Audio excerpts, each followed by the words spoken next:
সিরিয়ালে কাজ করতে গেলে বা সিনেমাতে কাজ করতে গেলে খুব প্রচলিত একটা ব্যাপার আছে, ঠিক আছে? যে ধরো যারা মফস্বলে বা গ্রামের দিকে থাকে, আমরা দেখেছি ধরো সেখানকার একটা টেন্ডেন্সি আছে, কারণ ওখানকার লোকে বেশি কনজিউম করে সিরিয়ালস, মেইন টিআরপি ওখান থেকেই আসে।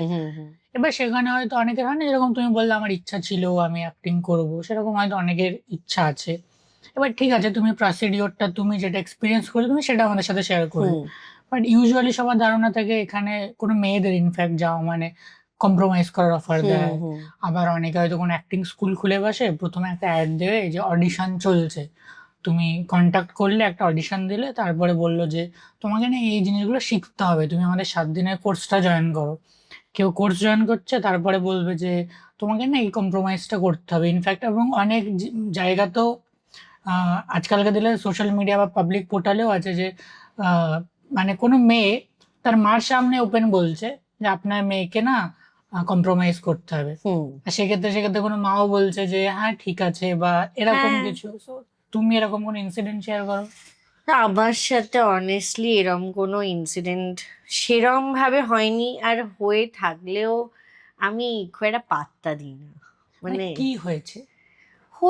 মানে এরকম আমাকে ফার্স্ট অফ অল আজ অব্দি এরকম ভাবে কম্প্রোমাইজ কেউ বলেনি। মানে অ্যাকচুয়ালি আমি এসছি এমন একটা ভাবে না, মানে দেয়ার ওয়াজ নাথিং লাইক দ্যাট। কাজের জন্য ওরকম ভাবে কম্প্রোমাইজ নেভার হ্যাপেন্ড, নেভার। মানে এরকম কোয়েশ্চেন অ্যারাইজই করেনি যে তোমাকে এরকম বলছি। অফার করবে? আমি অন্যদের শুনেছি যে এরকম ধরো ফটোশুট বা সামথিং, বম্বের ফটোশুট বা কিছু, আমার কোনো কালিগ বালিগকে যে এরকম কম্প্রোমাইজ করলে তোমাদেরকে এমন পোর্টফোলিও বানিয়ে দেবো যে স্টার হয়ে যাবে। আমি এরকম শুনেছি। যেরকম আমাকেও এরকম মানে কম্প্রোমাইজ, হ্যাঁ আমার সাথে রিসেন্টলি একটা হয়েছে, বাট আমি জানি না সেটা কতটা ফেক তারা না সত্যি। বাট লাইক আমার কাছে একটা মেল আসে ফর সাম অডিশন, ঠিক আছে? আমি দেখেছি যে হিন্দি ওয়েব সিরিজ অডিশন, আমি অত করিনি, ক্যারেক্টারটা জিজ্ঞেস করেছি নল। এবার ফার্স্ট অডিশন দিয়েছি অ্যান্ড এভরিথিং ওয়েন্ট ওয়েল। তারপর সব কিছু ওয়াজ নাইস। তারপর যে লোকটা মানে কন্ট্যাক্ট করছে, তার যে বস, তো basically they are into casting.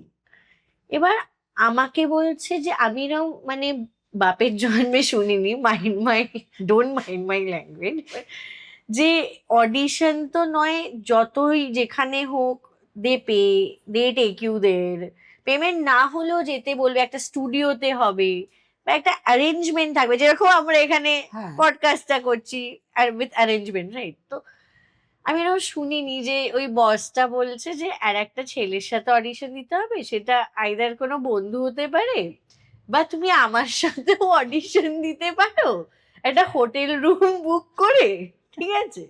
And মানে সিনও নেই কোনো, মানে there is no written thing over there, but তুমি এসে অডিশন দাও, অ্যান্ড ইন্টিমেট সিনের অডিশন।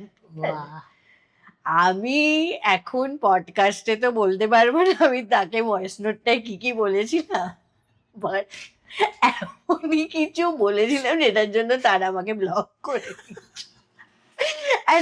আমি তোমাকে আগেও বলেছিলাম যে আমি আমার মা বাবার সাথে সব শেয়ার করি। তো প্রথমে এটা নিয়ে বাজিয়ে দেখার জন্য আমি বলেছিলাম আচ্ছা আমি এরকম অডিশন দিতে আসতে রাজি আছি, কিন্তু রুমটার মধ্যে আমার মা বাবাও থাকবে সাথে, দে আর নট রিপ্লাই। তারপর এই সেন্ড দ্যাট ভয়েস নোট।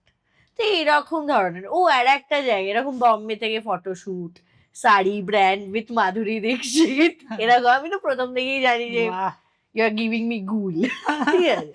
তো তারপর বলছে আমার ওখানে যাওয়ার জন্য নাকি আমাকে আগে টাকা দিতে। আহারে, আমি জাস্ট নাথিং, ওইখানে আমি আর কিছু বলিনি, জাস্ট ব্লক।